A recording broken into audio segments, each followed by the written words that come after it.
Carl Jung, the Swiss psychotherapist, said that as we become more civilized and industrial and educated, we lose touch with our souls. The indigenous peoples, do they not have the medical care we have, and they face death more often, but I think they also, as a collective, are much more in touch with the fact that death is a normal part of life that's going to happen to all of us, and that life has sadness and beauty, and death has sadness and beauty. And I think those of us in civilized societies may not have that gift to the extent that some of the indigenous people have around the world. This is Andrew Petty is Dying, where we tap into the power of our mortality to become the people we were made to be and live the lives we were made to live. I'm your host, Andrew Petty, and I'm dying. I hate to say it, but so are you. What is your relationship with death? It may seem like an odd question, but your answer to it has everything to do with your quality of life. My guest on this episode shares actionable insight into this relationship so that we can optimize our quality of life. Dr. Frederick Tate is a fascinating human with a perspective on life and death forged in the crucible of end-of-life care. A trusted friend connected us, so I knew Frederick was someone I should get to know. And I took an immediate shine to him from afar when I learned that he grew up in the Appalachian Mountains like I did. It's been a pleasure getting to know him, and it's a pleasure to share his wisdom with you today. Frederick's wisdom is backed by tons of credibility. He holds undergraduate degrees in art and psychology, completed his doctorate at Southern Illinois University, and holds a clinical affiliation in art therapy. Frederick published articles on the topic of death and dying, and was fortunate to study under the tutelage of internationally renowned psychiatrist and authority on death and dying, Dr. Elizabeth Kubler-Ross. He was also one of the founders of Jack's House, the first hospice specifically for gay men with HIV/AIDS on the East Coast. For 36 years, Frederick worked at Eastern State Hospital in Williamsburg, Virginia, established in colonial times as the nation's first public hospital. At Eastern State, he worked with inpatient adult males with serious mental illness. In addition, he has served as adjunct faculty at the College of William & Mary and Eastern Virginia Medical School in Norfolk, lecturing on hospice and palliative care. Today, Frederick is happily retired. He volunteers in hospice and at a local food pantry. He's an avid biker, hiker, kayaker, and international traveler. When he's not out in nature, he can be found at home reading, painting, or slaughtering the classics on his baby grand piano. Without further ado, let's jump into the conversation. Frederick, what have you learned about living from people who are dying? When I started hospice work, I assumed I would be going in, assisting people and helping and loving, which I did, but it was the people as they died who were really the teachers, and they taught those of us who were caring for them. I saw so many people die with regrets, and the term bucket list was not in the mainstream in those days. But those of us who worked in hospice started a bucket list so that we would have fewer regrets. And if I learned anything from people as they died, it was what is important. And it's nobody ever said, I wish I had a bigger car or a bigger house. It was always, I wish I had resolved this relationship. I wish I had gone to Ireland. I wish I had forgiven this person. Those were the best teachers I had because I've implemented that in my life, what is important. And even if we live to be 100, there's going to be items in our bucket list, and there may be some regrets. My goal is to have that bucket list as empty as I can possibly have it. How's it going? Empty in the bucket? Oh, very, very well. Is it? Yeah, Awesome. yes. Yeah. I do something and I put 2 more items in, but that's okay. It's, Right. as soon as the AIDS hospice where I was working closed, I bought a baby grand piano and put the time and energy and money that I had put into the AIDS hospice back into myself with piano lessons because that was in my bucket list. I was listening to the previous podcast with your friend Doug, who was in a rowboat in 30-foot waves and climbing Kilimanjaro. And I was thinking, how marvelous. Here's a guy who's really emptying his bucket list. My bucket list isn't that industrious, but that's okay. Well, I think that's a cool thing about our individuality as humans. I mean, one bucket list won't match another, but I bet if you kind of extracted the values that that bucket list contains, you would find some commonality. In other words, the things in the bucket list assigned value to certain things. And what would that be in your experience as you consider the people that you saw dying with regrets? What were the common values that the regrets were expressing having neglected? Personal relationships, and second would be travel, surprisingly. People who wanted to go to a foreign country or go visit a relative on the other coast and who did not make that happen. And those were the strongest regrets and the ones that I heard most frequently. How much did hearing those regrets play into your extensive travel? Because as you noted in the bio notes you sent me, you've been all over the world, hiking, biking, kayaking. Yeah. Well, I've always been a nature lover. I grew up in the Appalachian Mountains where Virginia and Tennessee meet. And so probably even if I had not done hospice work, I would still be traveling. It taught me that, okay, you need to do it because time is unpredictable and life is very fragile and very short. And so get off your butt and go see those places, and many of them I have. Has your career involved hospice to some degree over its entirety, or was there a gap when you were working in mental health? I've always had my foot in palliative care and hospice at some level. Okay. And that started back when I was working on my doctorate, which would have been in the early 80s. That was right when HIV/AIDS, it was called GRID in those days, gay immunosuppressant disease. There have been times I've been involved more than other times, but even at Eastern State Hospital, the psychiatric hospital, if somebody had a terminal or life-threatening illness, I was involved with consultation and usually psychotherapy and supporting families if there was a death of a client in the hospital. So I've always, for I guess 40 plus years, have been involved at some level.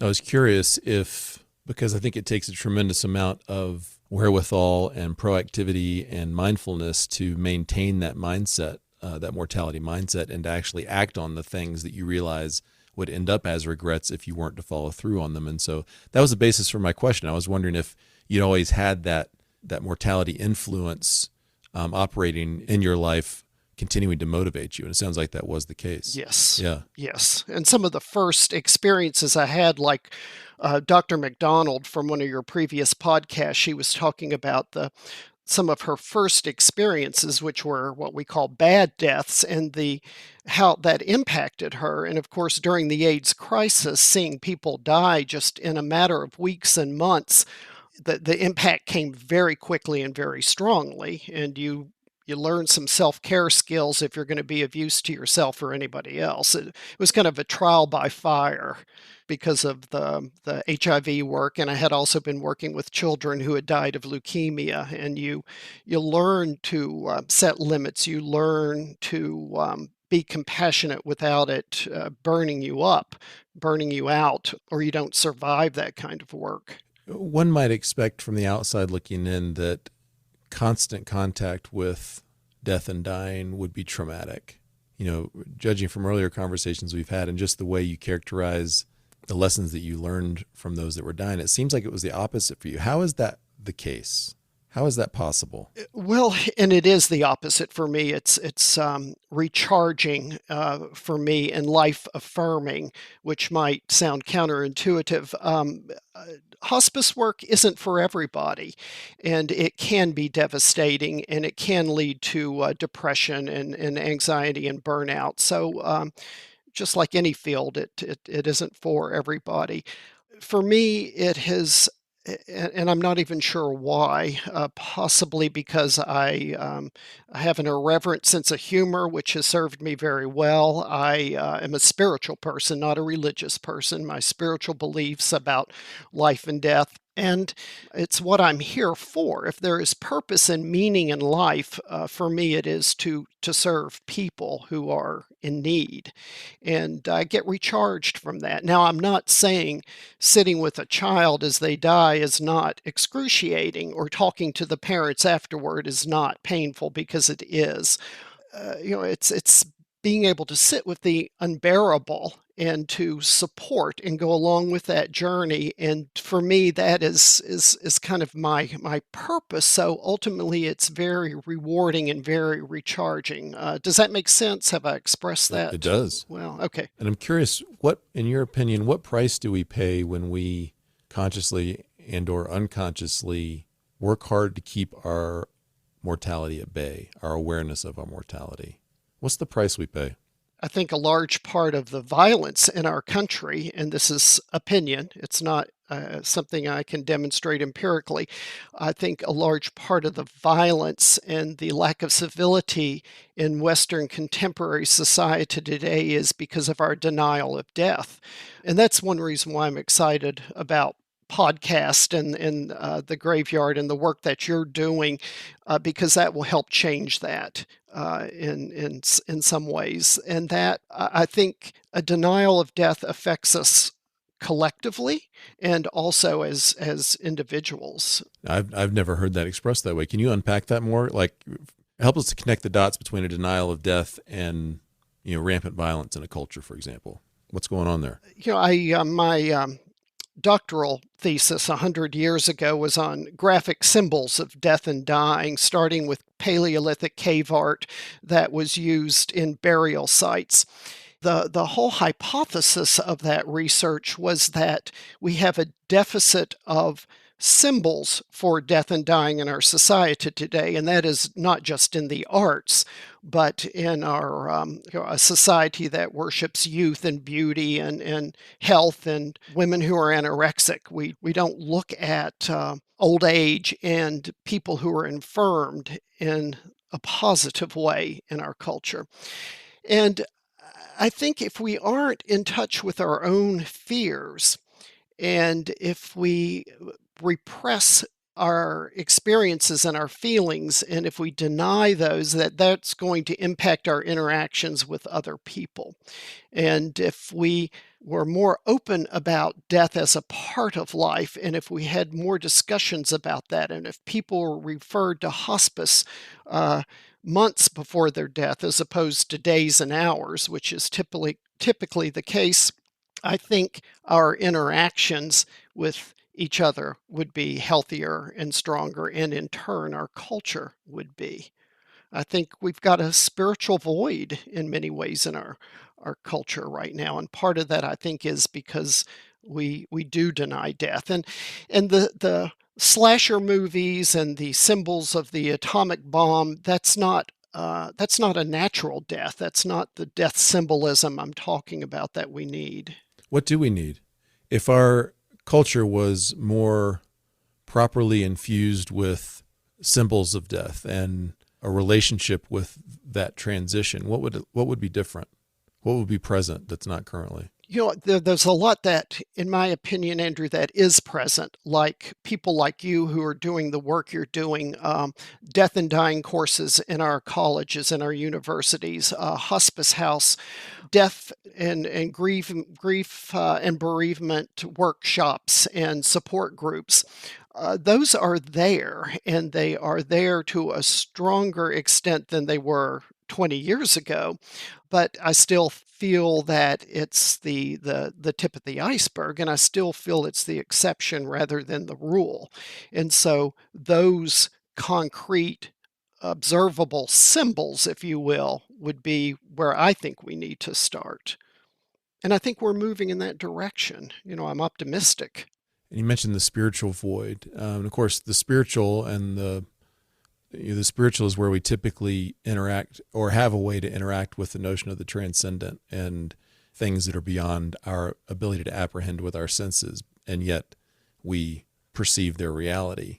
That spiritual void seems significant. And I would imagine a lot of those symbols would come along with embracing the spiritual side of life, because usually the spiritual traditions have symbols that are associated with them. What's the road back for modern man to filling the spiritual void and re-engaging the transcendent and what is beyond what we can see, taste, touch, hear, smell? I don't know. That's an excellent question.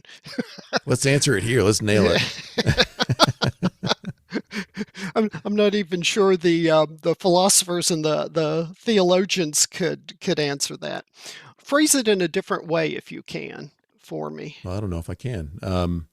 There's a song, I don't remember the name of the artist, but he talks about, I think essentially the theme was when we fail to express things, fail to experience emotions, then it comes out sideways. And that's sort of what I'm picking up on when you talk about the spiritual void and our lack of concrete symbols around death and dying causing harm in our culture, is that as we keep at arm's length or farther the reality of our mortality, the fear and angst associated with that comes out sideways in ways that are unrecognizable from the source. That's a good analogy. Yes. Yeah. How do I phrase this? I'm a psychotherapist, so I firmly believe that if we don't start with our inner work and look at our own subconscious and what we are in denial about or what our issues are, then it's going to make it very difficult to interact with people around us, whether they're terminally ill or not, whether they're that or healthy. So I think it's starting with internal work. For me, it's very much a mindfulness, spending time alone in nature. Now, I'm not recommending that for everybody. That's what works for Frederick. What does it look like for you to keep your mortality in mind? You're just mentioning some of your personal practices, but specifically, how do you maintain that awareness in such a way that it influences your choices on a daily basis?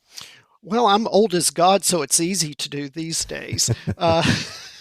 That's a very interesting point. I mean, my folks are, I think, 69 and 70. Hope I have their ages right. And my wife's folks are in a similar ballpark. And when you get to that stage in life, you can count on two hands maybe the number of years you might expect to live longer. And I've always wondered, and hopefully I'll get there one day, but what that feels like. You're not counting, like my wall back here, I've got the 4,000 weeks poster, and it's more than halfway filled, but I've got bunches and bunches of weeks if I live to an 88-year-old life expectancy. So it must be a strange place in life. Well, it is, but not in a macabre or depressing way for me at all. Every day when I look in a mirror and I look at the wrinkles and the age spots and the hair that's vanishing, I think back to the AIDS hospice where 20-year-olds were dying and they never saw a gray hair. They never saw a wrinkle. And so I look in the mirror at, this old face that's looking back at me. And I think, my God, what a gift to be able to be aging and to be fairly healthy as I'm aging. And so just looking in the mirror is for me a daily reminder of mortality. And of course, as I've aged, I've had more friends who've also have died. And that helps to keep the awareness there. There were a sect of monks who kept a human skull by their bedside. And each night before they went to sleep, they would touch it. And each morning when they got up, they would touch it. And today we think, oh God, a human skull by the bed. How depressing is that? But it was to remind them that life is very short, and to take advantage of that and do the most for that day that you can do. And they had that concrete visual reminder there, a symbol, if you will, to touch that and to start. I don't have a skull by my bed, but I'm sure it's a daily part of my mindfulness. Am I doing today what I want to do and what is most important and what is left in my bucket list? So it's a motivator. It's funny you mentioned that. I've got Morty, the Mexican skull, over my shoulder here. Can you see him on the shelf? Newly procured for my trip down to Mexico and named him Day Morty. of the Dead. Yes. Yep, named him Morty in honor of mortality. And when we're talking about symbols, Halloween and Day of the Dead are, in my opinion, two of the most important holidays that we can celebrate because it does bring up some discussion and some honoring of death as a part of life. And I'm always frustrated when I see elementary schools in the South that are saying there's something satanic to Halloween, so kids can't celebrate it. Day of the Dead is something that I wish was a universal celebration. Very healthy. Yeah, I think I've just recently begun to sort of appreciate the value of having that Day of the Dead within the culture. If you're not been exposed to that kind of thing, it can seem unnecessarily macabre, but kids grow up with the awareness that people preceded them and then people will follow them when they die, that they're in part of this continuum that none of us can do anything about. It's part of the human condition. It's just with you, that awareness. And I think you were alluding earlier to the fact that, we're a beauty obsessed culture, we're a youth obsessed culture, and that's separating us from venerating old age and the transition from this life to the next. And I hope we're going to be able to recapture some of that and institute more rites around that, ritualize those things. You studied under the Swiss-American psychiatrist, Dr. Elizabeth Kubler-Ross, who's considered the mother of thanatology in the U.S. And for listeners who aren't familiar with thanatology, according to the good old Encyclopedia Britannica, which I now find online and not on a shelf, it says it's the study of death and dying and the psychological mechanisms of dealing with them. How is that, in your opinion, for a definition? Perfect. Does that work? Okay, great. Perfect. Dr. Kubler-Ross wrote the international bestseller On Death and Dying, which sadly I haven't read yet. Looking forward to that, in which she first proposed the 5 stages of grief model that has become so well known today. How did your work with her impact you personally and as a psychotherapist? She was remarkable. Very stereotypically Prussian. She and I sure had our disagreements, especially when it came to interpreting and working with artwork with children who were dying. But I loved her dearly, and she was the first person in this country to sit with people as they died and ask them what they needed and what they wanted. As a matter of fact, I think she was, I can't remember if she was at Harvard or Yale, but she was fired because, number one, I think it was because she was a female psychiatrist, and all the rest were male. Plus, she was doing something that had never been done before and was very threatening to our profession. What Elizabeth did most for me was to pull me aside and say, you're very empathic, you're very compassionate, and those are wonderful skills, but if you don't learn to recharge your own battery, Frederick, you're going to be useless. You'll be useless to the people you're serving, you'll be useless to yourself. And that was excellent advice, and advice that I listened to.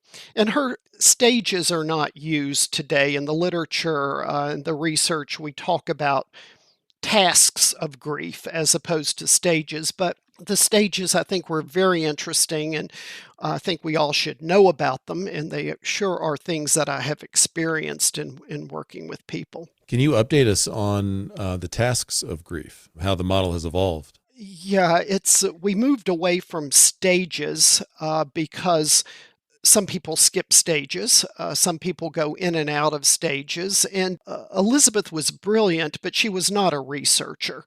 And a lot of her stages were developed from anecdotal information, which has its validity, but it isn't empirical research.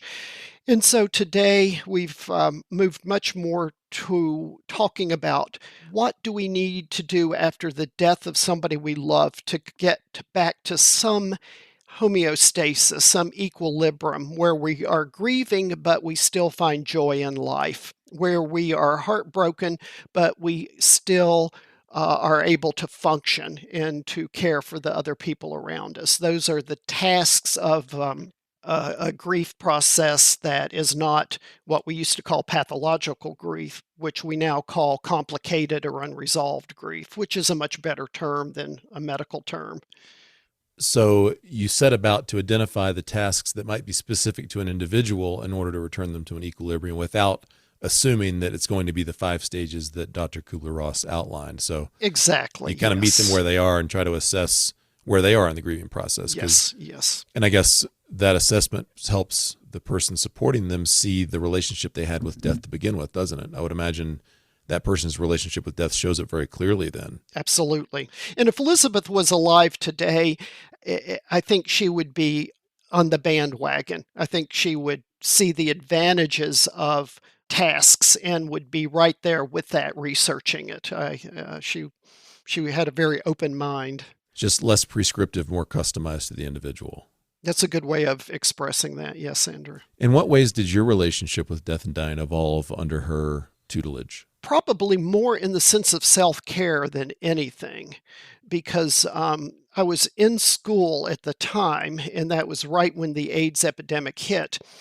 And I also had the death of my mother and the death of a mentor, an art therapist I had studied under. And I wrote Elizabeth a letter and said, "This is my financial situation. I'm a student. I don't have a cent." And she wrote back and she said, "Come down gratis. Just come and study and stay here for a while." And it was in Headwaters, Virginia, in the mountains right by West Virginia. And it was autumn, my favorite time of year. So it was a wonderful spiritual experience and learning experience. But self-care was the main thing I learned from Elizabeth. And what a gift to be given at that stage in your profession and your personal life. Absolutely. To learn that those self-care pieces were critical. I would imagine that served you very well over your career because you were in the trenches in some very difficult situations. Yes, yeah. And she tried to start an AIDS hospice for children there in Headwaters, Virginia. And the townspeople were afraid that the AIDS virus would get in the water system. They were afraid it would depreciate property values. And so her sheep were slaughtered and her house was burned. Several people said to her, "It is unsafe. You need to relocate." And it was at that point she moved to New Mexico, I believe it was. Well, and there's the fear of death and dying popping up right there. An unfamiliar contagion shows up, and suddenly people are violently keeping death at arm's length and farther in ways that do harm to other people, which actually helps us circle back to your point earlier about the prevalence of a lot of violence and strife in our culture. Andrew, I think back of my paternal grandmother, who's long since deceased, and she grew up in the coal mine area of West Virginia. And she sat with me once and was showing me these daguerreotypes of her siblings who had died: typhus, whooping cough, diphtheria, dysentery.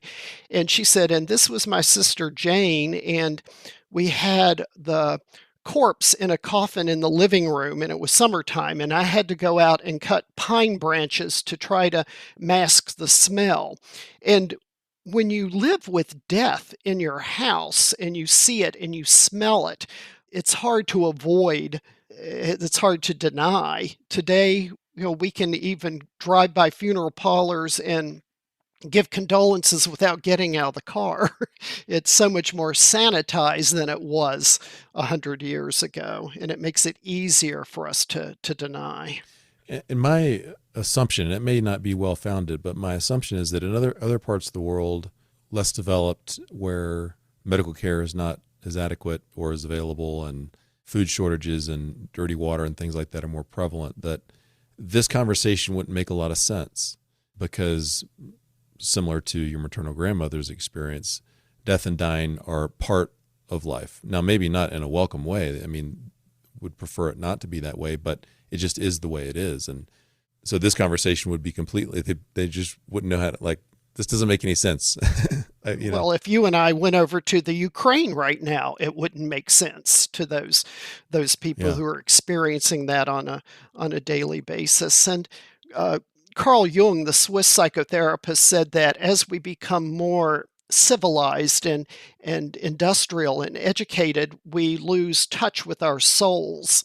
The indigenous peoples, do they not have the medical care we have, and they face death more often, but I think they also, as a collective, are much more in touch with the fact that death is a normal part of life that's going to happen to all of us, and that life has sadness and beauty, and death has sadness and beauty. And I think those of us in civilized societies may not have that gift to the extent that some of the indigenous people have around the world. It really calls question on that term civilized, doesn't it? Because when we're civilized, at least in our trappings, paved roads, clean water, access to medical care, but we are brutish in our relationship to death, and that causes things to come out sideways that do harm to other people, then it really calls question on the term civilized. And, that we need to return to, in some ways, maybe a more primitive mindset to save ourselves, in a sense. Yeah, civilization could be a double-edged sword. Yeah. I think the pandemic has begun to show the cracks in the foundation a little bit. The Great Resignation and all kinds of things. People are waking up a little bit, and of course, a war in Europe might intensify that for folks, and I hope so. And I hope that conversations like this that we're having will catalyze more of that for folks as they become aware of the fact that death is coming, life is short, and let's get with it. You were one of the co-founders of Jack's House, which was the first hospice, and we've alluded to it a little bit already in our conversation, the first hospice specifically for gay men with HIV/AIDS on the East Coast. What did that experience teach you, and how did it shape you? Well, it taught me that I'm a little bit braver than I assumed I was, or more naive, one or the other, because I was pretty fearless. At that time, hospices for anybody with HIV were receiving bomb threats and death calls and having red paint thrown on the houses. So we had to keep the location. This was early 80s, right? So 81, 82? Mid 80s, 84, yeah. Mid 80s, okay. Because at that time, in 1983, the CDC determined that it was in fact a virus and then changed the name to HIV/AIDS. But we kept the hospice location secret, and even the home health care nurses would wear street clothes and they would park in a different location. We only had one funeral parlor that would be willing to take the corpse of somebody who died from AIDS, and they would come at night in the back to remove bodies. So it was a challenging time, but also wonderful and rewarding work. Absolutely no regrets having done that work. I mean, what remarkable trenches to be in. And I was probably 9 or 10 in those times, and probably very much unaware of the impact that immersion epidemic was having on the world, and on the gay community. I like how you're questioning whether you were naive or courageous, maybe a little bit of both, and good thing, right? Good thing that you didn't know everything that you knew. I previewed this question for you because I haven't been quite sure how to ask it. I previewed it for you before we got on the air, but here it is, and I'll see if it makes sense. From your experience, what is the best way for the living, those of us who are not currently actively dying or in a relationship with someone what is the best way for the living to relate to death and dying? I think the first thing is to realize you do not have to have the answers, and to give yourself permission not to have answers. I consider that one of the beautiful aspects of hospice work. And so if somebody's asking me something about the afterlife or the purpose or meaning of life, I can't answer those questions. And I just say, I can't answer those. I don't know. What do you think? And throw it back gently on the person, which 9 times out of 10 works, because my job is to be an observer and to help them through that journey and to support them. So it's realizing that with death, we don't have the answers. I mean, if you sit with a parent whose child has just died, there are not answers. And we think that the priests and the ministers and the rabbis often have the answers, and they don't. Sometimes they're worse than the layperson when it comes to talking to people who are grieving. I would also say people avoid people who are grieving or people who are dying because they're afraid that they're going to make them cry, or they're afraid they're going to upset them, or they're afraid that they don't know what to say and they're going to make it worse. And so I often say to people, being present is more important than what you say. And that there have been times have walked into a room of somebody who's dying of AIDS and they're 98 pounds, and I say, "How are you?" And then I realize, okay, that's the dumbest possible question to ask. And I just say, that was a dumb question. Let me start over. And they always, they're always very, very gracious if you come and you're genuine and you're empathic. So it's okay not to have answers. It's okay not to even use words, because sometimes they get in the way. Sometimes it is just the physical presence and offering to help in even small ways, like bringing a meal. When I was a child and there was a death in a home, you know, people would bring over food. Now, nobody can eat 20 damn tuna casseroles, but that's not the importance of I'd that. give it a shot. I love tuna casserole. The symbolism is we care and we want to nurture you and we want to help you. So those would be the two primary things that I would recommend for people. Let's talk to someone who has summoned the courage to listen to this conversation when normally they wouldn't. They're unfamiliar with their relationship with death because they have actively avoided it. Let's just imagine they have no relationship with death and they're beginning to be persuaded that developing a relationship with death now in order to live well makes sense. What might someone in that position do next if they are looking to evolve their relationship with death as someone who's currently living and wants to live well? Well, they can listen to your podcast, and I mean that very genuinely. They could also start reading because there's a protective distance, an intellectualization with reading. It's very important. It's a step in moving you in that direction, but you're not going into hospice and sitting with somebody who's dying, which could be terrifying for somebody in that situation. And I would recommend Elizabeth Kubler-Ross's On Death and Dying, any book by Ram Dass, The Only Dance There Is, The Road Less Traveled by M. Scott Peck. Those books are very Zen and very Buddhist in many ways, but they're also very practical, especially Elizabeth. So I would say listening to educational information, starting to read, and talking to people who may be more comfortable with that. We have people at Hospice House who do garden work. They would never go in and sit with somebody who's dying, but they're there and they're working and they're talking about death and talking to people who are doing direct care work. Yeah, they're in the presence of the process. Yes, yeah. And so that's what I would recommend so that the person's not frightened away from the progress they've made.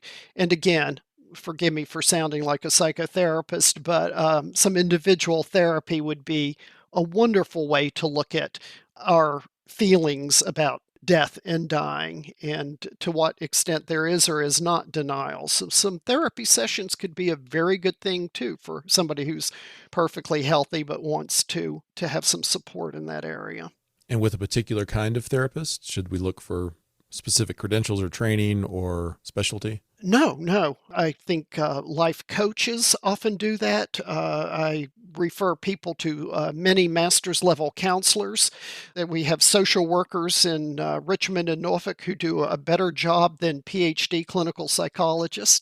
So I think if you have a person who has some experience with death and dying, that would be, for me, the only requirement. And I'll just add for the listeners who haven't heard this from me before, after 3 years and change of running the graveyard groups, 2 years and change, well, about 2 years of doing the podcast, I've realized, because the form of anxiety that I tend to be challenged by the most is anxiety around catastrophic events, especially health events. So if I've got something weird going on, I immediately catastrophize. That's my instinct anyway. It's better now, or if one of my loved ones has something going on, I'll immediately catastrophize. And I realized and did an episode on this that after 3 years of the weekly practice of contemplating our mortality, it was healing me. And then realized, I've been basically doing exposure therapy for myself incrementally over time. So I just want to add that because as someone who is clinically on the spectrum of like unhealthy in my relationship with mortality and catastrophe and those kinds of things, it's healing me. It's not, and I really think that's the right word. I don't think it's just that I have better coping skills. I really feel substantially different. And it's allowed me to move forward in life with more boldness and freedom. And so in that way, it's been tremendously life affirming and life giving in ways that I didn't have before. And it's been an unexpected gift. So I want to add that to your exhortations. Well, and I don't think, Andrew, you can do quality, serious death and dying work without introspection. And that is going to help us whether we have anxiety or depression or bipolar or whatever issues we have, because those all interface. And so I could see that it most certainly would be healing. which reminds me of how desperately I think modern man is struggling for opportunities to reflect and introspect. And that potentially is, a virus eating at our souls currently, is just we're not ever silent or quiet or by ourselves contemplating who we are and how we're doing. And I want to add an exhortation on behalf of both of us to our listeners to, if you don't have a way of experiencing solitude and silence and quiet and an opportunity to reflect, please begin to experiment with ways to do that. The world, social media, your family, nobody's ever going to walk up to you and say, hey, take an hour and just go on a walk by yourself. That's just not typically going to happen. It's for modern man, where there used to be white space in our lives because we just couldn't move at the speeds that we do now. We have to fight to create that in our lives again. And we're hurting because it's not there.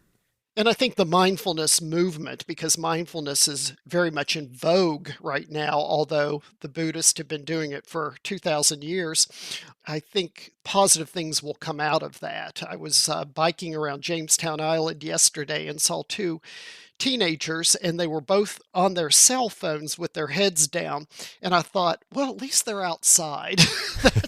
That's the first That's step, right. but I wanted to say, okay, you just missed an eagle over here, and you just missed a red fox, and there is a box turtle right over here that you walked by, but it is important. And I've done silent retreats, and I've been amazed at how many people get anxious just knowing that I'm going to a silent retreat. No cell phones, no TV, no nothing, not even speaking for several days. And that's when, of course, subconscious information and feelings start to surface. And that's one reason why contemporary society is so addicted to our electronics, because it protects us from thinking about death and from thinking about the things we need to address.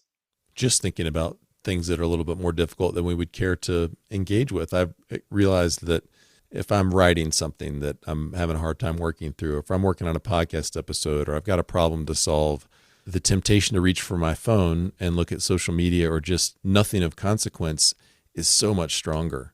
And because it's always there, I've become very aware of it. I'm trying to manage that better now to realize, wait, Petty, what are you avoiding in this moment that is leading you to want a quick hit? And it's a very interesting question. I'm not sure exactly what it is that I'm avoiding, other than just a challenging thing. And, challenging things are immensely rewarding if we're willing to work through them. Well, your anxiety, that's a perfect example of sitting with something and being mindful and challenging and working through it. Absolutely. And you're to be commended for doing that. Oh, it's interesting. I had never correlated my challenges with anxiety with how people can be challenged to relate to death. Because, for about 20 years, I just did everything I could to get rid of the anxiety, to make it go away. And it didn't go away. And, the whole what you resist persists kinds of ideas seem to have been pretty true, because I would spend an inordinate amount of time and energy just trying to make it stop. And it wasn't any stroke of genius or any new wisdom I had acquired. But about 3 years ago, I just was exasperated and said, you're not going away.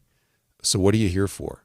I mean, if you're going to stick around, let's just at least talk this out. And it was in that moment that the anxiety became an unlikely and unexpected ally in my life. And it's from that transaction that the idea for the Graveyard Group and ultimately the idea for the podcast came, because suddenly what once had been an obstacle became the way, to quote the Stoics. That's an analogous to how we can train ourselves to relate to death in a way that turns it into an ally. I think both of us here today would attest to the fact that our proactive embrace of mortality has been life-giving and life-affirming. Only a benefit. Yes. Yeah. And you reframed your anxiety. And if we can reframe our anxiety about death and our reservations about our mortality, then we can move in that a healthier direction also. Yeah. Well, as we land the plane, what's one thing you hope we all take away from your story and your experience? I would hope that I'll use the analogy of knocking on the door, that when somebody has a terminal or life-threatening illness, that that person has at least one opportunity to have somebody knocking at the door to discuss it with them. In all the years of experience I've had, I've only had one or two people who chose not to talk about their death. I honored that. I sure made efforts to come back and visit or sit in their room without bringing up the topic. I don't have a right to beat anybody over the head with death and dying, but I wanted to give them the opportunity. And the most important takeaway for me would be that everybody in that situation has the chance to talk about their death and dying. And it doesn't need to be with a professional by any means. Mm-hmm. And if you realize that you have that opportunity and it's hard for you, could you summon the courage today to go ahead and do that thing? It will serve that person well, and you'll grow in the process. Frederick, I really appreciate your time today and the benefit of your experience and your wisdom. Oh, it's been delightful. For everybody out there, remember, you are going to die, but you're not dead yet. So get after it. Let's circle back to the question we started this episode with, but now equipped with the benefit of the conversation you just heard. What is your relationship with death? I hope by now you're more persuaded that we all, in fact, have a relationship with death, even if until now it's been largely an unconscious or subconscious one. And I hope, too, that you're more persuaded of the immense practical importance of understanding your personal relationship with death and evolving it wherever it's inadequate or working against you. If you're not persuaded yet, what's missing? What reservations or doubts need resolution? If you are persuaded, at least sufficiently so, then what's the next step for you in evolving your relationship with death so that it can improve your quality of life even more? Maybe, as Frederick suggested, it's time to read more on the topic. Maybe it's time to introduce concrete symbols of death into your life. Maybe Halloween takes on a different significance for you this year. Whatever you decide your next step is, don't delay. Take even more responsibility for your quality of life and take that step today. Want support evolving your relationship with death and improving your quality of life? I can help. Visit digdeepwinbig.com, message me on Facebook, Instagram, or LinkedIn at Andrew Petty Coach, or email me at andrew@digdeepwinbig.com. I'm so glad you tuned in today. Don't forget to follow this show, and I'll see you next time on Andrew Petty is Dying.